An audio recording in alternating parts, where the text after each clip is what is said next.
अगर हिंदी माध्यम में फर्स्ट रैंक आ जाए तो मैं दावा करता हूं कि 2 साल तक हिंदी माध्यमों की कोचिंगों में बच्चे नहीं संभाले जाएंगे।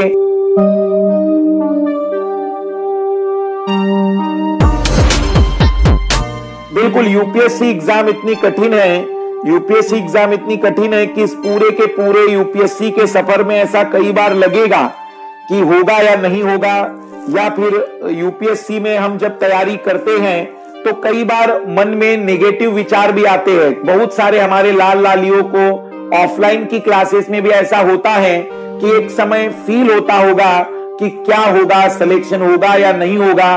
पर अगर इस डर से आगे बढ़ेंगे, अगर हम इस डर के साथ जिएंगे तो फिर सिलेक्शन के लिए तो कभी प्रयास ही नहीं होंगे। और तुम तो ये सोचो ना कि तुम खोने वाले क्या हो।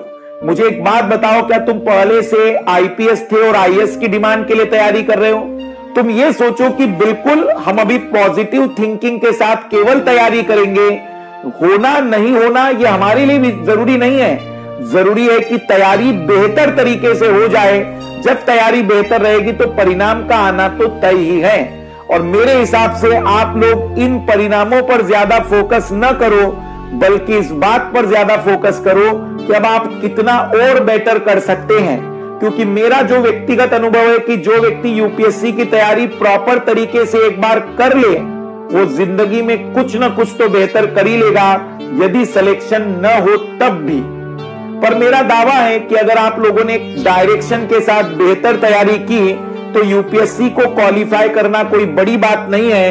बस 2 बातें आप अपने दिमाग को बार बार कहा कीजिए कि कुछ ज्यादा टिपिकल नहीं है, कर लेंगे, हो जाएगा, बढ़िया एग्जाम है और मेहनत कर रहे हैं हम लोग, इसलिए बेहतर होगा।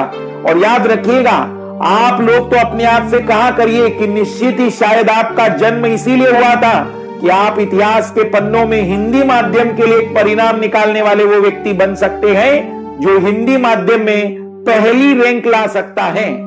हिंदी माध्यम में पहली रैंक जो भी लाएगा वो इतिहास के पन्नों में दर्ज होने का मौका प्राप्त करेगा।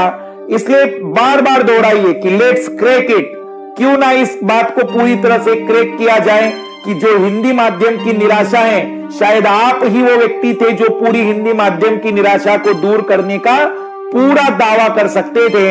अगर हिंदी माध्यम में फर्स्ट रैंक आ जाए तो मैं दावा करता हूं कि 2 साल तक हिंदी माध्यमों की कोचिंगों में बच्चे नहीं संभाले जाएंगे। तो आपके पास एक बेहतरीन मौका है कि आप हिंदी माध्यम के विद्यार्थियों के लिए एक नए मार्गदर्शक बन सकते हैं। आप कल्पना तो करिए कि हिंदी माध्यम में फर्स्ट रैंक के बाद 5 वर्षों तक आप कभी भी बुलाए जाएंगे।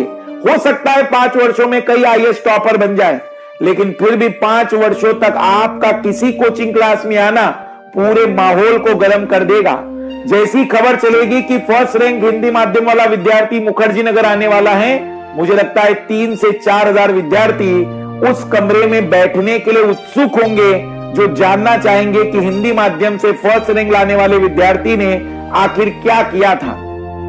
यह अद्भुत होगा और जिंदगी में यह अनुभव तुम्हें शायद ही, देखो आईएएस बनने के बाद की बात अपनी रही, लेकिन यह जो अनुभव रहेगा आईएएस बनने की फर्स्ट रैंक वाला, शायद इससे खूबसूरत एक्सपीरियंस तुम्हारी जिंदगी का कोई और नहीं होगा। तो मौका है, आपके पास विकल्प है, आपके पास तरीके हैं, आपके पास सारी चीजें, और मुझे नहीं लगता है कि अब आपके पास कोई संसाधनों की कमी है, क्योंकि आप लोगों को जो गाइडलाइन चाहिए थी, जो गाइडेंस चाहिए था, वो ऑनलाइन मिल रहा है, प्लस से मिल रहा है, प्रभाव से मिल रहा है। अब जरूरत है आप लोगों को कितना लड़ सकते हो, क्योंकि अभी तक बहुत टाइम हो गया आर्ग्यूमेंट देते देते, लोगों के सामने बहाने बनाते बनाते। अब क्यों ना एक नए परिणाम लाए जाए। तुम एक बार कल्पना करो कि लोग तुम्हें केवल इस बात के लिए बार बार पूछ रहे हैं कि बस 5-10 मिनट के लिए हमारी क्लास में आ जाइए और 5-10 मिनट के लिए बता दीजिए कि आपने तैयारी कैसे की थी, और उसका हर व्यक्ति आपको 50-60 हजार रुपए देने को तैयार है।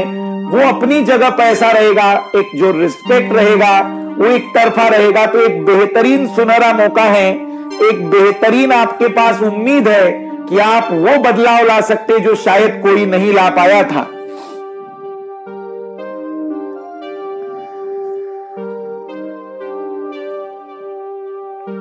बिल्कुल बिल्कुल, हम तो हमेशा ही तैयार हैं, हम तो हमेशा ही तैयार हैं। आप अपने आप को अगर प्रेपर कर ले तो मुझे लगता है कि बहुत जल्दी आप परिणाम ला सकते हैं। आइए शुरुआत करते हैं।